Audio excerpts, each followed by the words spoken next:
How are we doing, ladies and gentlemen? It has been a bit since I put out a video on here, or even the second channel for that matter, on M1 Hoops, but that's because there really isn't much going on in the NBA world right now, as we are hitting the dead of the offseason while we wait for training camp to begin at the start of October, and so I thought we would bring back another hot takes video on the channel. For those that have been following along for a while, you know I used to do these once a week, and now I do it more occasionally as I felt like the content was getting a little redundant, but I love doing these videos because I like getting you guys, the viewers, in on the content and seeing where your heads are at with this team. And if you're new to the channel, feel free to drop your hottest takes in the comments below to be featured in a future hot takes video. But without further ado, let's get into some of these takes, shall we? So what's going on, everyone? You're listening to Bull Central here. Hope you're all doing well. Our first take comes to us from IJ Talks. If this team plays their cards right, they'll be a threat in the East in 1 to 2 years.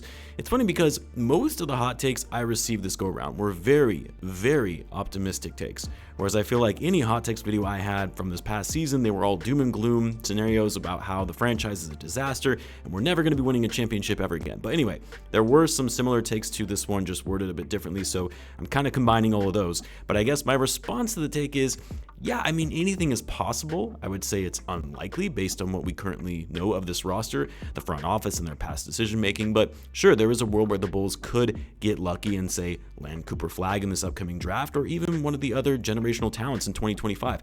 Modest Vucevic exceeding expectations and blossoms much sooner than anticipated. Coby White takes a leap and becomes an all-star. Josh Giddey develops a jump shot. He breaks out. Zach LaVine recoups his value in the trade market and the Bulls are actually able to get a decent return for him. Then yeah, sure, they could be a top team in the East in a short period of time. But literally all of those things kind of have to fall in place for the Bulls to make that kind of jump from where they are today in just 1 to 2 years from now. It's just not likely. Next up, we've got Yanni3343. I actually got a few on Modest Vucevic. There were opposite takes as well. I'll start with this one though. Modest won't actually be very good in the league and will take a few solid seasons to develop. Reason being his slim frame and inconsistent shot. I do believe that once he figures it out, he'll be a great player. I tend to lean more in the direction of this take actually. I know we're all hyped about Modest because the Bulls landed him when he was expected to go in the top 5. He's from Chicago. He showed off his athleticism, hustle, and flashiness at Summer League. But yeah, I do agree that once he starts getting inserted into NBA level games, it's going to be a different story. He's still a very raw player that is going to take some time to develop, put on muscle, perfect his shot, his handles, all of it. But the good thing is that he has the tools. He has the tools to be a great player if the Bulls truly focus on his development, which I don't doubt that they will given the new direction that they're taking with this team. But I do agree that Modest Vucevic probably isn't going to be the player Bulls fans think he's going to be right out of the gate in his rookie or even sophomore season. To follow that up, we've got the next one from A-Dog, who's my guy. I've met him in person at one of the Warriors games. Modest will win Rookie of the Year by a wide margin. That's a stretch. I mean, in order to win Rookie of the Year, you really have to play enough to even be considered for that award. And given the Bulls still have Zach LaVine, Vucevic, Lonzo on this team, Patrick Williams coming back fully healthy, there are only going to be so many minutes to go around for Modest to truly shine. And let's say the Bulls do in fact trade Zach and Vuce, and they do it early enough that Modest is able to get more rotational minutes. See my previous response on that. I think it's unlikely he's going to start out balling out of the gate and destroy the competition in his rookie class. It's not a great draft class though, and there is a world where Modest ends up getting an all-rookie selection, as he will show some flashes and give some highlight reels to give him that exposure when it comes time to voting. But yeah, winning Rookie of the Year, very unlikely. Oh, and I got this one from Iden Isaac. Modest will be better than Flagg in 5 years. Very hot take. Yes, very hot take indeed. I mean, have you seen Cooper Flagg play? The kid is something else. He was dominating against the guys on Team USA as a member of the USA Select team. Like, come on now. I get that some are high on Modest, but he's just not on that level when you compare him to a once-in-a-generation level talent. The only way this would end up becoming true is if Flagg suffers some major injury that derails his career. Otherwise, no. Modest is not going to be better than Cooper Flagg even in 5 years' time. Next up, we've got Jimmy the Head. Depending on what happens to Vooch, I see Sanogo becoming a major rotational piece. Dare I get spicy for a hot take, becoming our 6th man? Well, first off, Sanogo is still on a 2-way contract, so he's only going to be able to be eligible to play for the Bulls in a certain number of games this upcoming season, while he'll have to play a good portion of his games with the Windy City Bulls. And yeah, I guess if the Bulls do actually trade Vooch and they move Jalen Smith to the starting lineup, then yeah, Sanogo will get more minutes given the Bulls are going to need a backup 5, but I don't see a scenario in which he has some sort of breakout season and becomes the Bulls' go-to 6-man. That's probably going to be more Io or Torrey Craig. We all like to remember that Sanogo game where the teams were resting their starters before the close of the season, and Sanogo put up, like 20 points and 22 rebounds, but it's a lot different when you're in a game that matters going up against the A squad from your opponent. Next up, we've got BSBV8. The Bulls go 2-1 in their first 3 games of the season, including a win over the Oklahoma City Thunder. I'm only hoping and praying for this because I'll be at that game. Love you, Jamal. Keep it up. Well, love you too, brother, and I'm super jealous you'll be at the home opener, especially considering it's the return of Alex Caruso and the Josh Giddey revenge game. I mean, what I'll say is this. It wouldn't shock me if they did start out 2-1. Honestly, as I've said this before, I have no idea how to predict this season. Nothing would surprise me whether the Bulls ended up winning 22 games or 42 games.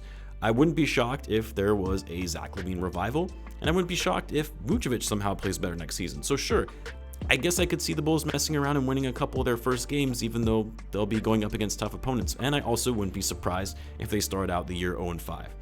Next up, we've got Sugar. Billy's actually the perfect coach with this current roster iteration. Billy always has been known as a player's coach and has a good history of coaching and improving a young squad. Look back at the OKC days and what players thought. Flaws get exposed when there are stars to manage. I wouldn't say a perfect coach, one, because Billy left OKC because he didn't want to be part of a youth movement in OKC. That said, you're right in that the final year after they traded Russ and Paul George and added CP3 and SGA, the Thunder far exceeded expectations when everyone thought that OKC was going to be a lottery team and they ended up finishing, like 6th in the Western Conference. I definitely can see what you're saying. He is a player's coach, and obviously where he has thrived in his coaching career is at the collegiate level with players age 18 to 22. So he knows how to mentor young guys. I just question whether Billy's head is going to be fully in the right place, knowing he doesn't want to be part of a rebuild and probably wants to win at this stage in his career, but who knows? Maybe I'm overthinking it. Next, we've got Fire Them Cannons. LaVine stays, averages 28 a game, rekindles a love affair with Chicago, and the Bulls go into the playoffs as a feisty out. Man, that's some extreme hopium. I really don't think the relationship can be repaired. I don't think you can come back from all the drama as well as the distrust or tension that he has with Billy Donovan. I don't think Zach's heart is going to be fully into it as much as he tries to maybe play it off like he wants what's best for the team. He's going to be playing to get traded. Maybe he plays really well and the Bulls end up winning a few more games as a result, but it'll only make it more likely that the Bulls trade him if he does play well. It's not going to suddenly be one of these things where he plays well and Zach and the team are like, hey, maybe we can make this work. And even so, I can't see a scenario where the Bulls just happen to make the playoffs and are a difficult out as a result of it. Next up, we've got Cameron. If Giddey can become a threat from 3, 35+%, and just have a reliable jumper, it will unlock his game and allow him to play like a borderline all-star. No doubt he has the potential and IQ to be elite. Well, it kind of goes back to what I was saying before. If Giddey somehow developed a jump shot, you're talking about a very different player in terms of how lethal he becomes offensively. Because yes, the IQ, the court vision, the ability to generate offense is there. But what's holding him back is how inconsistent his shot is, as well as his inability to truly drive to the rim and finish. If you can't do either of those things, it severely limits you as a player and as the team's primary ball handler. It doesn't matter how good your court vision is. But adding a jumper, being able to space the floor, even playing off the ball in the catch and shoot, that's a game changer for Giddey and a huge unlock for the Bulls in terms of their ceiling as a team. He still has a lot of work to do on his defense, but one thing at a time, right? Peter Patton, as we've said before, has his work cut out for him in getting both Josh Giddey and Modest Bucelis to become much better shooters. It's not going to be an easy task. Next, and kind of on that same theme of players becoming all-stars, we've got Denny's. Coby White will be an all-star. While I do think Coby will build on his breakout season from last year and continue to get better, I don't see a world where any Bulls players will be an all-star next season given the current state of their team. Being selected as an all-star is highly dependent on your team's record, and we know the Bulls probably aren't going to be a very good team from a win-loss perspective.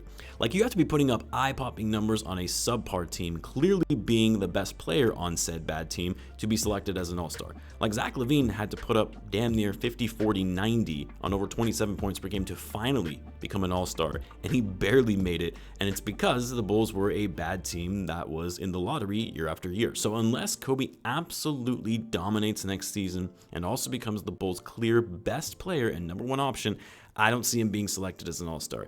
and I don't see Coby having that good of a season to be able to get himself into that all-star conversation. Anyway, guys, I'll end it there for this edition of Your Bulls Hot Takes. Keep the hot takes coming. Let me know in the comments. Of course, as always, be sure to subscribe, and I will see you in the next one.